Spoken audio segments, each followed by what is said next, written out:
بسم اللہ الرحمن الرحیم۔ السلام علیکم ویورز، میں ہوں رانا فاروق دلدار یوٹیوب چینل کے ساتھ۔ جن لوگوں نے ابھی تک میرا چینل سبسکرائب نہیں کیا ان سے درخواست ہے کہ میرا چینل سبسکرائب کریں، ساتھ میں بیل آئیکن کا بٹن پریس کرنا مت بھولیں۔ آپ 2018 کا الیکشن لگا لیں یا 2024 تک، ان 5-4 سالوں کے اندر جو سب سے زیادہ نام لیے جانے والا جو اسٹیبلشمنٹ کے حلقوں میں، سیاسی حلقوں میں، وہ جنرل فیض حمید صاحب ہیں، جو کہ D G I S I retire ہو چکے ہیں، جو کہ 2023 کے اندر جب جنرل عاصم منیر صاحب کو آرمی چیف لگایا گیا تو اس کے بعد انہوں نے اپنے عہدے سے ریزائن کیا اور گھر چلے گئے۔ آپ آج سے 2 دن پہلے ایک سٹوری رپورٹ ہوئی جس میں ایک جو پرائیویٹ سوسائٹی جو تھی، اس کے اونر کے گھر، اس کے مالک کے گھر ایک ریڈ کیا گیا جب ایس او جی تھے جنرل فیض حمید صاحب۔ ریڈ کیا گیا، انہوں نے بڑی جو ہے نا وہاں سے ان کے گھر کا کافی نقصان کیا۔ اس کے بعد اب جب جنرل فیض حمید صاحب ریٹائر ہو کر گھر چلے گئے ہیں تو سپریم کورٹ کے اندر ایک اسی فیملی نے جو ہے نا رٹ دائر کی، جس میں انہوں نے کہا کہ ہمیں ذہنی طور پر زد و کوب کیا گیا، ہمیں ذہنی طور پر پریشان کیا گیا، ہمارا نقصان کیا گیا، ہمیں مختلف جیلوں میں رکھا گیا، ہمارے سارے معاملات کاروباری نقصان پہنچایا گیا۔ اس کے بعد سپریم کورٹ نے اس کو متعلقہ اداروں کو سیکٹری دفاع کی طرف جو ہے نا اس کیس کو موو کیا کہ وہ متعلقہ ادارے سے آپ رجوع کریں۔ لیکن اس کے علاوہ بھی آپ دیکھیں کہ جب سے عمران خان صاحب کا ایک سیاسی عروج شروع ہوا، جب میاں نواز شریف صاحب کے خلاف جو ہے نا پاناما کا کیس چل رہا تھا، سپریم کورٹ کے بینچ بن رہے تھے، اسلام آباد ہائی کورٹ کے اندر جو بینچ بن رہے تھے یا کون بنوا رہا تھا، جو اس کے فیصلے آ رہے تھے، اس پر بھی ایک شوکت عزیز صدیقی صاحب محترم جو کہ جج اسلام آباد ہائی کورٹ سے، انہوں نے آپ کو یاد ہوگا کہ ایک بڑی ہی بار کے اندر جو ہے نا دھواں دار تقریر کی، جس کے بعد ان کے خلاف جو ہے سپریم جوڈیشل کونسل نے ان کو سسپینڈ کیا، اس کے بعد ان کو فارغ کر دی گیا۔ وہ ان کے ریٹائرمنٹ تک سپریم جوڈیشل کونسل جو فیصلہ ہی نہیں کر سکے۔ ان کے بقول کے جنرل فیض حمید صاحب میرے گھر آئے، 2 نہیں 3 دفعہ گھر آئے۔ پہلے تو ان کا رویہ، پہلی دفعہ جب آئے تو انہوں نے کہا کہ اگر آپ ہمارے ساتھ نہیں چلیں گے تو ہماری ساری محنت ضائع ہو جائے گی۔ یہ آن دی ریکارڈ محترم شوکت عزیز صدیقی صاحب نے جنرل فیض حمید کے اوپر اسٹریٹ فارورڈ جو ہے نا انہوں نے الزام لگایا۔ انہوں نے کہا دوسری دفعہ پھر آئے وہ، جب اس وقت ان کا جو رویہ بہت مختلف تھا، تو جب تیسری دفعہ آئے تو وہ ایک جو ہے انہوں نے دھمکی کی صورت میں انہوں نے کہا کہ اگر آپ نے ہمارا ساتھ نہ دیا تو ہم کسی بھی حد تک جا سکتے ہیں۔ اس وقت جنرل فیض حمید صاحب ایس او جی تھے، لیکن D G I S C جو تھے جنرل لیفٹیننٹ جنرل نوید مختار صاحب تھے، جو کہ کسی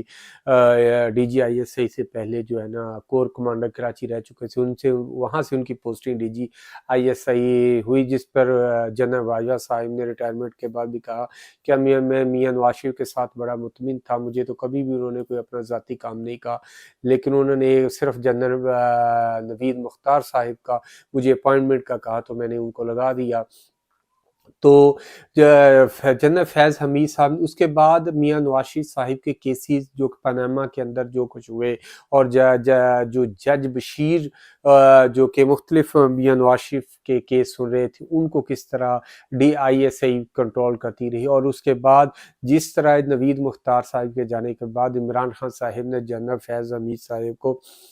ڈی جی آئی ایس آئی لگایا۔ ڈی جی آئی ایس آئی لگایا تو انہوں نے بڑا عرصہ، عمران خان صاحب ان کی کارکردگی سے بڑا خوش تھے، کیونکہ وہ ہر روز کسی نہ کسی سیاسی پارٹی کو نشانہ بناتے۔ عمران خان صاحب کا خیال تھا کہ ان کے تمام سیاسی حریف جیلوں میں ہوں اور میں اکیلا ہی میدان میں نہ رہوں اور میرے علاوہ کوئی میدان میں نہ ہو۔ تو نا اس طرح کی جنرل فیض حمید سے جو اس وقت بھی عمران خان صاحب کا سب سے بڑا ٹکراؤ فوج کے ساتھ ہوا، وہ جنرل فیض حمید صاحب جب اپنی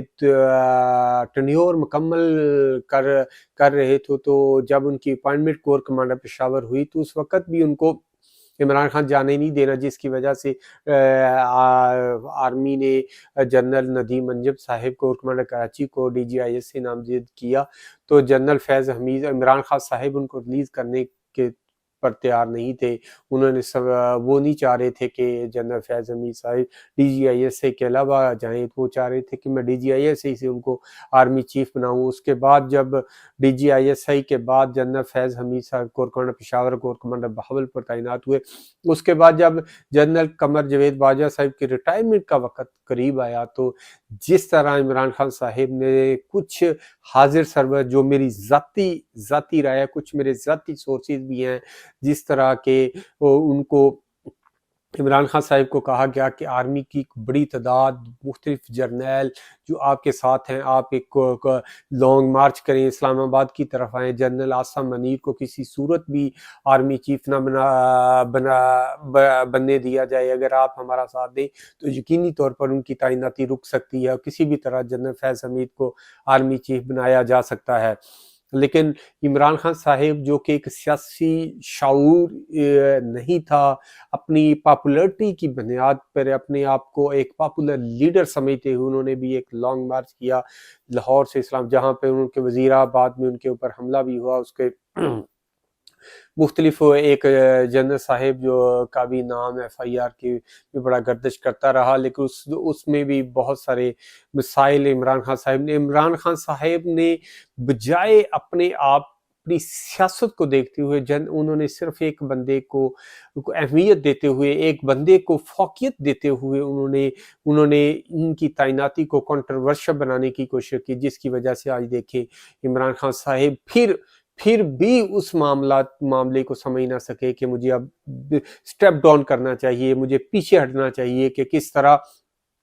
میں اپنے ان معاملات کو بہتر کرتا ہوں. جنرل فیض حمید صاحب جنرل عاصم منیر کی تعیناتی کے بعد جب وہ چلے گئے اور اپنے گھر چلے گئے، اس کے بعد بھی عمران خان صاحب نے مختلف ہیلے بہانوں سے فوج کے اوپر کسی نہ کسی طرح پلاننگ کے ذریعے معاملہ جس کا نتیجہ یہ نکلا کہ پوری کی پوری ایک بڑی سیاسی جماعت کا شیرازہ بکھر چکا ہے. تو ان کے موسٹلی بڑے لیڈر اس وقت جیلوں میں ہے. جس طرح آپ دیکھیں کہ فواد چوہدری، اسد کیسر صاحب کو بھی 2-3 دن پہلے گرفتار کر لیا گیا. تو جنرل فیض حمید صاحب بحیثیت DGIS ہے پاکستانی تاریخ کے کنٹروورشل ترین آرمی چیف ہو سکتے ہیں، کیونکہ ان کے دور میں میاں نواز شریف صاحب نے بھی ان پر بہت سارے الزامات لگائے. انہوں نے گجرانوالہ تقریر میں straightforward general Bajwa general Faiz Hameed کا نام لیا. اس کے بعد بھی انہوں نے ایک پاک پتن کے اندر بھی تقریر کی، انہوں نے جنرل عامر اور جنرل فیض حمید کا نام لیا، اس میں جنرل قمر جاوید باجوہ صاحب کا نام نہیں لیا. تو یہ جو پاکستانی آرمی اسٹیبلشمنٹ کا کردار جو 2018 سے لے کر 2022 تک تھا، وہ انتہائی زیادہ ہی کنٹروورشل رہا، جب تک جنرل فیض حمید صاحب مختلف ہیل و بہانوں سے سیاسی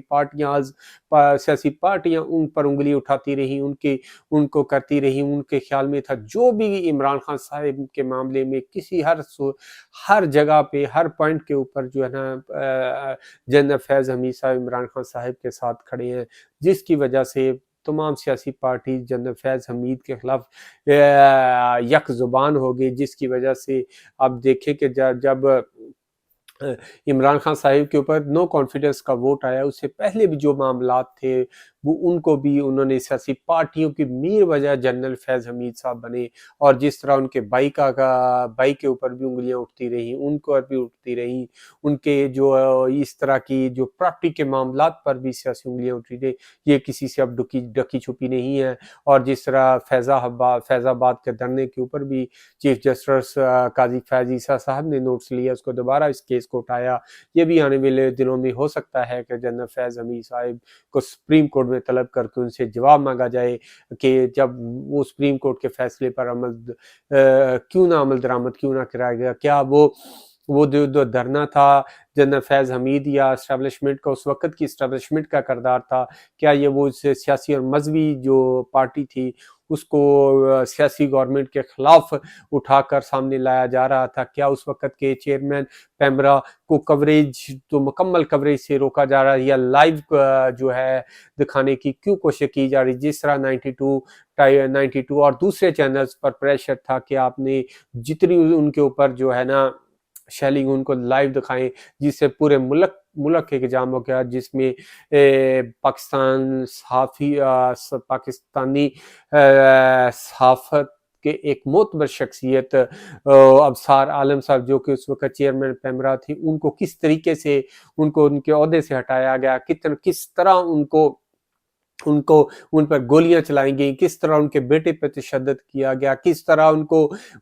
جو ہے ان کے اوپر پریشر ڈالا گیا، جس طرح پچھلے دنوں جب سپریم کورٹ کے اندر جب یہی معاملہ دوبارہ اٹھا تو جس طرح سپریم کورٹ نے ان کو خراج تحسین پیش کیا۔ میں بھی آج ابصار عالم صاحب کو خراج تحسین، میرے محسن ہیں، جب بھی ان سے بات ہوئی بڑی محبت اور عزت دیتے ہیں،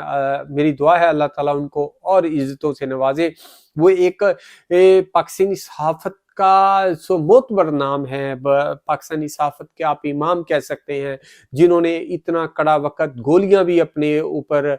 کھا لیں، گولیاں بھی ان کو لگیں، لیکن ان کا جذبہ کسی صورت بھی کم نہیں ہوا، نہ وہ جو اپنا